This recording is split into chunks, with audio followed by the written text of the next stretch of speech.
Hello all the students, welcome to our channel. तर आता आपण आधी जे आपण बघणार आहोत की आपण काय काय बघितलंय बघा. लास्ट लेक्चर जर तुम्ही बघितलं नसेल तर जाऊन नक्की बघा. पार्ट 1 आहे, हा पार्ट 2 आहे. ओके, फर्स्ट तुमचा जो युनिट आहे इलेक्ट्रॉनिक मटेरियल 16 मार्कचा युनिट आहे. ओके, फर्स्ट पॉइंट आपण लेक्चरमध्ये कव्हर केला आहे. रेजिस्टिव्हिटी काय आहे, कोणते फॅक्टर्स रेजिस्टिव्हिटीला अफेक्ट करतात, temperature, area of cross section, length.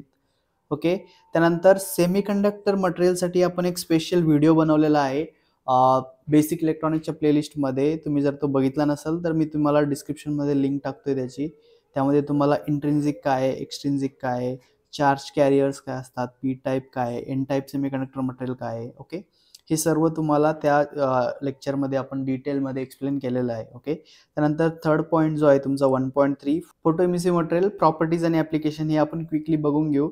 आज आपण जे बघणार आहेत, आज आपण बघणार आहोत डायलेक्ट्रिक मटेरियल काय असतं, त्याचे टाइप्स कोणते आहेत, त्याचे प्रॉपर्टीज काय असतात आणि effect of frequency on performance of dielectric material. Okay, तर हा 1.4 आणि 1.5 आपण आज कव्हर करणार आहोत आणि 1.6 पण. ओके, म्हणजे आज पूर्ण या लेक्चरमध्ये तुमचा हा पूर्ण सिलेबस कव्हर होणार आहे. ओके, व्हिडिओ शेवटपर्यंत बघा. ओके, आणि नंतर तुम्हाला सेपरेट याच्या ऑनलाईन लिंक मिळतील MCQ क्वेश्चनच्या, त्या तुम्ही सॉल्व्ह करू शकता. ओके, फर्स्ट लेक्चरमध्ये ऑलरेडी मी एक लिंक दिलेली आहे, तुम्ही ते ट्राय करू शकता टेस्ट व्हिडिओ बघितल्यानंतर. नाही समजलं तर पुन्हा बघा. ओके, बट ऑनलाईन एक्झाम आहे म्हणून डायरेक्ट मी परीक्षेच्या आधीचा अभ्यास करेन असं होऊ देऊ नका. ओके, सुरुवातीपासून थोडं थोडं रिवाइज करायला चालू करा, म्हणजे तुम्हाला सोपं जाईल. आपण बघणार आहोत डायलेक्ट्रिक मटेरियल काय असतं. याच्या आधी आपण कोणते मटेरियल बघितले, आपण बघितलं रेजिस्टन्स, बघितलं कंडक्टन्स काय असतं बघितलं. आता आपण बघणार आहोत डायलेक्ट्रिक मटेरियल. ओके, तर हे मटेरियल कुठे यूज होतं बघा. यानंतरच्या नेक्स्ट चॅप्टर मध्ये तुम्ही शिकणार आहात कॅपॅसिटर. ओके, काय शिकणार आहात, कॅपॅसिटर. कॅपॅसिटर मध्ये आपण काय यूज करणार आहे, डायलेक्ट्रिक मटेरियल. ओके, आपले 3 इम्पॉर्टंट कंपोनंट तुमचे असणार इलेक्ट्रॉनिक्स मध्ये. पॅसिव्ह कंपोनंट, ओके, ते तुम्हाला कायमचे लक्षात ठेवायचे आहेत. Okay, not only for this semesters, तुम्हाला तेच कंपोनंट तुमच्या इंजिनिअरिंग पर्यंत तुमच्या सोबत राहणार आहेत. ओके, त्यातले कोणते 3 कंपोनंट आहेत, रजिस्टर, कॅपॅसिटर आणि इंडक्टर. हे अत्यंत महत्वाचे तुमचे 3 कंपोनंट आहेत. ओके, आणि याच पैकी जे डायलेक्ट्रिक असणार आहे तुमचं, ओके, जे डायलेक्ट्रिक मटेरियल आहे ते कशामध्ये यूज होतं, कॅपॅसिटर मध्ये. ओके, तर डायलेक्ट्रिक का शिकायचं, कारण आपण हे सेम मटेरियल कुठे यूज करणार आहोत, तुमच्या कॅपॅसिटर मध्ये यूज करणार आहोत. तर आता बघूया डायलेक्ट्रिक मटेरियल काय असतं बघा. फर्स्ट थिंग तुम्हाला लक्षात ठेवायची की डायलेक्ट्रिक मटेरियल म्हणजे काय. ओके, तर फर्स्ट लक्षात ठेवा, डायलेक्ट्रिक हे तुमचं कंडक्टर नाहीये, तर ते काय आहे, इन्सुलेटर आहे. ओके, म्हणजे बॅड कंडक्टर ऑफ इलेक्ट्रिसिटी म्हणजेच इन्सुलेटर आहे. तर त्याची डेफिनेशन काय आहे, dielectric materials are insulator that get polarized and application of electric field. Okay, first thing हे की हे इलेक्ट्रिसिटी त्यातून पास होत नाही. ओके, डायलेक्ट्रिक मटेरियल मधून इलेक्ट्रिसिटी पास होत नाही, it is a insulator. Okay, but काय होतंय तर ते पोलराइज होतं जेव्हा तुम्ही एक्सटर्नल इलेक्ट्रिक फील्ड अप्लाय करता. Okay, it is called as a dielectric material. हे आपण कुठे यूज करणार आहे, कॅपॅसिटर मध्ये. आता सेकंड थिंग तुम्हाला काय लक्षात ठेवायचं आहे डायलेक्ट्रिक मटेरियलच्या रिलेटेड, तर फर्स्ट थिंग तुम्ही डेफिनेशन बघितली. आता आपण नोट डाऊन करू की आपल्याला काय काय लक्षात ठेवायचं डायलेक्ट्रिक साठी. तर first, it will not allowed to pass electric current through it, right. हा झाला तुमचा फर्स्ट पॉइंट. सेकंड काय लक्षात ठेवायचं आहे, इलेक्ट्रिक फील्ड जर तुम्ही अप्लाय केली तर डायलेक्ट्रिक मटेरियल काय होतं, पोलराइज्ड होतं. ओके, या 2 गोष्टी तुम्हाला डायलेक्ट्रिक मटेरियल साठी लक्षात ठेवायच्या. थर्ड पॉइंट आपण बघणार आहोत की डायलेक्ट्रिक मटेरियल कोणते आहेत. Okay, example of dielectric materials. Okay, जसं आपण कंडक्टर मध्ये बघितलं, कंडक्टिव्ह मटेरियल कोणते आहेत, कॉपर, सिल्वर, ॲल्युमिनियम. ओके, त्यानंतर इन्सुलेटर मध्ये काय असतं, वूड असेल तुमचं, प्लास्टिक असेल. ओके, हे सगळे तुमचे इन्सुलेटर झाले. आता डायलेक्ट्रिक मटेरियलचे जर तुम्हाला एक्झाम्पल विचारले तर कोणतं आहे, फर्स्ट वन आहे सिरॅमिक. कोणतं आहे, सिरॅमिक. त्यानंतर आहे पॉलिमर्स. ओके, त्यानंतर ग्लास सुद्धा डायलेक्ट्रिक मटेरियल आहे. आणि अजून एक SiO2, यालाच काय म्हणतात, सिलिकॉन डायऑक्साईड. ओके, हे पण तुम्हाला स्पेशली पुढे चालून शिकायचं आहे ज्यावेळेस आपण बाकीचे सेमीकंडक्टर डिव्हाइस शिकू. ओके, त्यामध्ये सिलिकॉन डायऑक्साईड आपण यूज करतो काही डिव्हाइसेस मध्ये. ओके, ते आपण नंतर डिटेलमध्ये बघणार आहोत, पण आता तुम्हाला त्याचं बेसिक समजलं पाहिजे. ओके, तर हे झालं शॉर्ट मध्ये डायलेक्ट्रिक मटेरियल काय असतं. First, dielectric material are insulator that get polarized when you apply external electric field. Okay, त्यानंतर काय की डायलेक्ट्रिक मटेरियल मधून करंट पास होत नाही. ओके, सेकंड थिंग काय आहे, इलेक्ट्रिक फील्ड अप्लाय केल्यानंतर काय होतात, पोलराइज. त्यानंतर एक्झाम्पल विचारले तर कोणते एक्झाम्पल आहे, सिरॅमिक, पॉलिमर, ग्लास आणि SiO2 म्हणजे सिलिकॉन डायऑक्साईड. ओके, हे झालं क्विक मध्ये डायलेक्ट्रिक मटेरियल. आता आपण काय बघणार आहोत, डायलेक्ट्रिक मटेरियलचे टाइप्स कोणते आहेत. तर आता आपण बघणार आहोत की डायलेक्ट्रिक मटेरियलचे टाइप्स ऑफ डायलेक्ट्रिक मटेरियल्स किंवा डायलेक्ट्रिक मटेरियल्सचे टाइप्स कोणते आहेत. तर बघा, based on types of molecule present. Okay, आपण त्याचं क्लासिफिकेशन करणार आहोत, बट कशाच्या बेसिसवर, types of molecules present in that dielectric material. Okay, based on that there are two types of dielectric material. The first one is called as polar dielectric and second one is non-polar dielectric material. Okay, तर दोन type आहे dielectric मटेरियलचे based on molecules present. Okay, the first one is polar dielectric, second one is non polar dielectric. Okay, हे दोन types तुम्हाला समजले. आता आपण थोडंसं डिटेलमध्ये बघणार आहोत की एक्झॅक्टली पोलर डायलेक्ट्रिक मटेरियल काय आहे. तर आता आपण बघूया पोलर डायलेक्ट्रिक मटेरियल काय असतं. ओके, आपण काय बघितलं की डायलेक्ट्रिक मटेरियलचे दोन टाइप्स पडतात based on molecule present. Okay, तर त्यातला फर्स्ट टाइप आहे पोलर डायलेक्ट्रिक मटेरियल. ओके, तर याच्यामध्ये बघा काय लक्षात ठेवायचं की polar dielectric material have molecules with a permanent dipole moment. Okay, polar dielectric material मध्ये काय असतात, molecules with permanent dipole moment. Okay, असे प्रेझेंट असतात. मॉलिक्यूल प्रेझेंट असतात ज्याच्यामध्ये परमनंट डायपोल मोमेंट तुम्हाला बघायला मिळते. ओके, त्यानंतर जे डायपोल असतात त्याचं जे ओरिएंटेशन असतं ते असतं रॅन्डम डायरेक्शनला असतं. ओके, जेव्हा तुम्ही इलेक्ट्रिक फील्ड अप्लाय नाही केली इनिशियली ते कोणत्या स्टेटमध्ये असतं, रॅन्डम डायरेक्शनला तुमचे परमनंट डायपोल असतात. ओके, त्यानंतर जेव्हा तुम्ही इलेक्ट्रिक सप्लाय अप्लाय नाही करत त्या डायपोल मध्ये कुठलंही मोमेंट होत नाही. ओके, झिरो मोमेंट असतं. आणि फोर्थ पॉइंट काय लक्षात ठेवायचं आहे, जेव्हा तुम्ही इलेक्ट्रिक फील्ड अप्लाय करणार. Okay, Wien electric field applied, ते जे डायपोल्स आहेत तुमचे परमनंट डायपोल, ओके, ते काय करतात, अलाइन होतात. कोणत्या डायरेक्शनला अलाइन होतात, टू द इलेक्ट्रिक फील्ड. ज्या डायरेक्शनला तुम्ही इलेक्ट्रिक फील्ड अप्लाय केली त्या साईडला ते काय होतात, अलाइन होतात. बघा इकडे दाखवलंय बघा. तर हे तुमचं एक नॉर्मल स्टेटचं डायलेक्ट्रिक मटेरियल आहे. ओके, यामध्ये बघा तुम्हाला काय दिसतंय, पॉझिटिव्ह निगेटिव्ह डायपोल्स दिसतात. ओके, बट त्या डायपोलचे डायरेक्शन बघा कसे आहेत, ते रॅन्डमली एका मटेरियल मध्ये आहेत. ओके, आणि ज्यावेळेस तुम्ही एक्सटर्नल फील्ड अप्लाय करता त्यावेळेस ते काय होतात, dipole align they. Okay, align their dipole in the direction of electric field influencing overall electric behaviour. आणि मग ते काय करतात, इलेक्ट्रिक चार्ज स्टोअर करतात.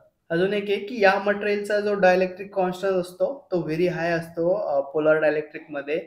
ओके, आणि याचे जर टाइप विचारले तुम्हाला, एक्झाम्पल कोणते आहेत, तर याच्यामध्ये असतं H2O, तुमचं वॉटर सुद्धा डायपोल म्हणून यूज करतात. त्यानंतर NH3, ओके, आणि HF, हे तीन तुमचे टाइप्स आहेत पोलर डायलेक्ट्रिक मटेरियलचे. ओके, हे तीन तुमचे एक्झाम्पल तुम्ही देऊ शकता. आता आपण बघणार आहोत non polar dielectric material. Okay, तर याच्यामध्ये कोणती गोष्ट लक्षात ठेवायची तुम्हाला की याच्यामध्ये काय असतं, ओके, याच्यामध्ये परमनंट डायपोल नसतात जे तुमच्या पोलर डायलेक्ट्रिक मटेरियल मध्ये असतात. यामध्ये lack of permanent dipole. Okay, second thing तुम्हाला काय लक्षात ठेवायची आहे, when you apply external electric field,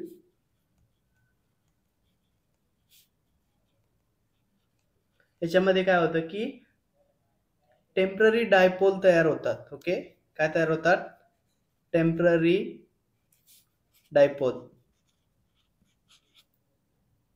आणि ते कोणत्या, जेव्हा तुम्ही एक्सटर्नल इलेक्ट्रिक फील्ड अप्लाइड करता त्यामध्ये टेम्पररी डायपोल तयार होतात. आणि ते कशी, त्यांची डायरेक्शन काय असते, align to direction of electric field, align to direction of electric field. Okay, तर या 3 गोष्टी तुम्हाला लक्षात ठेवायच्यात. बघा, पोलार डायलेक्ट्रिक मटेरियल मध्ये ऑलरेडी तुमचे डायपोल प्रेझेंट असतात, बट ते रॅन्डम डायरेक्शनला असतात. ओके, आणि त्यामध्ये कुठलीही मोमेंट नसते. ज्यावेळेस तुम्ही एक्सटर्नल फील्ड अप्लाय करता त्याची डायरेक्शन काय होते, align to direction of electric field. Okay, त्यानंतर नॉन पोलार मध्ये काय असतं की परमनंट डायपोल याच्यामध्ये नसतात, but when you apply external electric field it will create किंवा त्याच्यामध्ये काय होतात, टेम्पररी डायपोल तयार होतात. ओके, आणि त्याची डायरेक्शन काय असते, अगेन डायरेक्शन काय असते, align to direction of electric field. Okay, जर नॉन पोलारचे तुम्हाला जर एक्झाम्पल विचारले नॉन पोलार डायलेक्ट्रिक मटेरियलचे, तर ते आहे N2, त्यानंतर O2 आणि CO2. ओके, हे तुमचे नॉन पोलार डायलेक्ट्रिक मटेरियलचे टाइप्स आहेत. ओके, त्यानंतर according to state of material. Okay, कोणत्या स्टेटमध्ये मटेरियल असतं, स्टेट ऑफ मटेरियल काही अजून टाइप्स आहेत बघा डायलेक्ट्रिकचे. त्यामध्ये असतात solid dielectric. Okay, solid dielectric, त्यानंतर लिक्विड आणि गॅस डायलेक्ट्रिक मटेरियल. तर अगेन काय होतं की स्टेट ऑफ मटेरियल नुसार अगेन त्याचे 3 टाइप्स पडतात. ओके, ते 3 टाइप्स कोणते आहेत, तर फर्स्ट आहे solid dielectric material, liquid dielectric material आणि थर्ड वन आहे गॅस डायलेक्ट्रिक मटेरियल.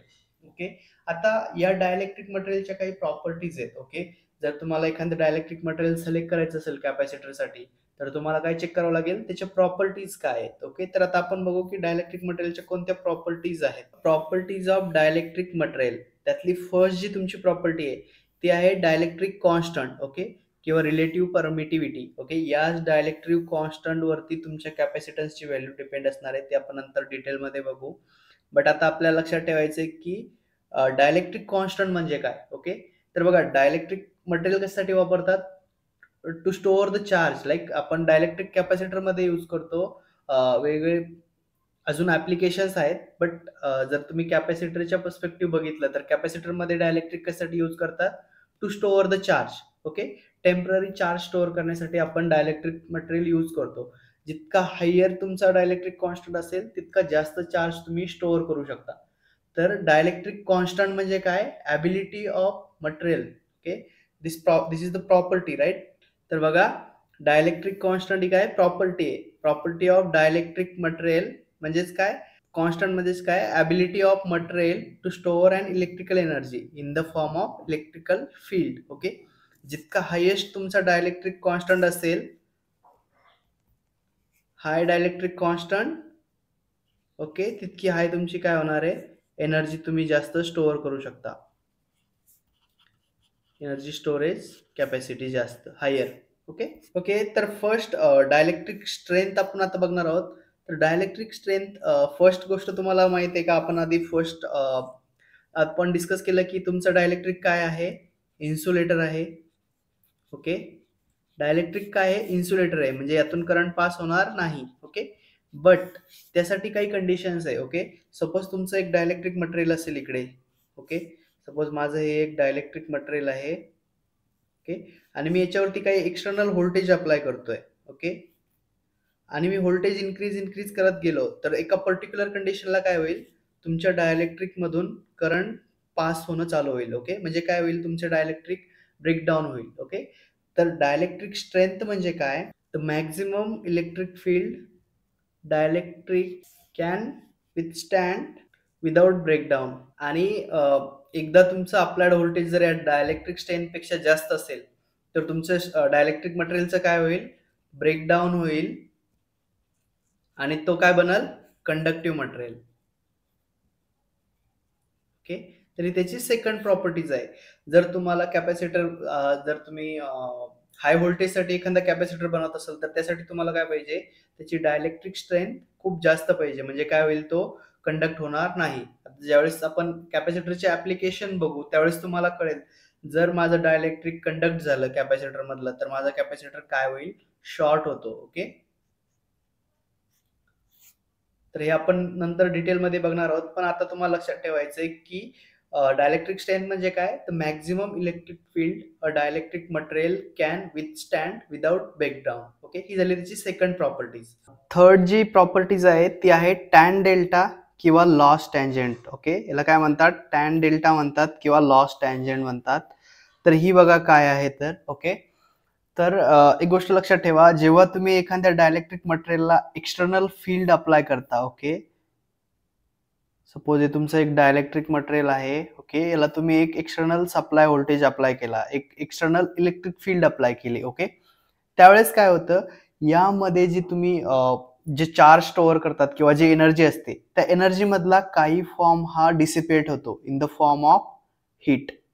ओके, यातली काही एनर्जी काय होते, डिसिपेट होते इन द फॉर्म ऑफ हीटच्या फॉर्म मध्ये. ओके, आणि ती किती एनर्जी हीट होते, ओके, त्यालाच काय म्हणतात, टॅन डेल्टा किंवा लॉस टँजंट. तर याचे जर तुम्हाला विचारलं तर टॅन डेल्टा म्हणजे काय, it measures the amount of energy loss as a heat during application of an electric field. Okay, म्हणजे काय, जेव्हा तुम्ही डायलेक्ट्रिक मटेरियलला काही एक्सटर्नल इलेक्ट्रिक फील्ड अप्लाय करता, त्यावेळेस त्यातली काही एनर्जी ही in the form of heat dissipate होते. Okay, in the form of heat काही एनर्जी लॉस होते, त्याला काय म्हणतात, हाऊ मच. ती जी मेजर करायची असेल तर ती कोणत्या फॅक्टरने मेजर करतात, किंवा तिला जर तुम्हाला मेजर करायचं असेल तर त्यासाठी तुम्हाला त्या मटेरियलचा टॅन डेल्टा काढावा लागतो. ओके, त्यासाठी फॉर्म्युले असतात. ओके, ही झाली तुमची थर्ड प्रॉपर्टी. ओके, तर आपण एक पॉइंट बघणार आहोत की effect of frequency on performance of dielectric. Okay, ज्यावेळेस तुम्ही एखादी इलेक्ट्रिक फील्ड अप्लाय करता डायलेक्ट्रिक वरती, त्यावेळेस जर तुम्ही त्याची फ्रिक्वेन्सी कंटिन्युअस चेंज करत असाल तर त्यावेळेस तुमच्या डायलेक्ट्रिकवर काय इम्पॅक्ट होतो हे आपण या पॉइंट मध्ये बघणार आहोत. तर बघा, जर तुम्ही अप्लाइड इलेक्ट्रिक फील्डची फ्रिक्वेन्सी जर तुम्ही इन्क्रीज केली, ओके, फ्रिक्वेन्सी इन्क्रीज केली तर काय होईल, तुमचा जो डायलेक्ट्रिक कॉन्स्टंट असेल, ओके, त्या मटेरियलचा जो डाय इलेक्ट्रिक कॉन्स्टंट असेल तो काय होईल, व्हॅरी होईल.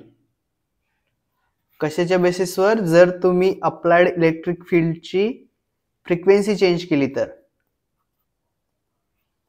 ओके, तर हे हा एक पॉइंट तुम्हाला लक्षात ठेवायचा आहे. हा पण तुम्हाला एमसीक्यू मध्ये विचारू शकतात. ओके, जर तुम्ही डायलेक्ट्रिक मटेरियलवर एक्सटर्नल फ्रिक्वेन्सी अप्लाय केली, वॅरिंग फ्रिक्वेन्सी अप्लाय केली इलेक्ट्रिक फील्डची, आपण बघितलं एसी ला काय असती, फ्रिक्वेन्सी असती. सपोज तुम्ही काही एसी सिग्नल अप्लाय करताय आणि तुम्ही याची फ्रिक्वेन्सी चेंज करताय. सपोज तुम्ही इनिशियली 50 हर्ट्झचा सिग्नल अप्लाय केला, त्यानंतर 100 हर्ट्झचा केला, ओके, नंतर 1 किलो हर्ट्झचा केला.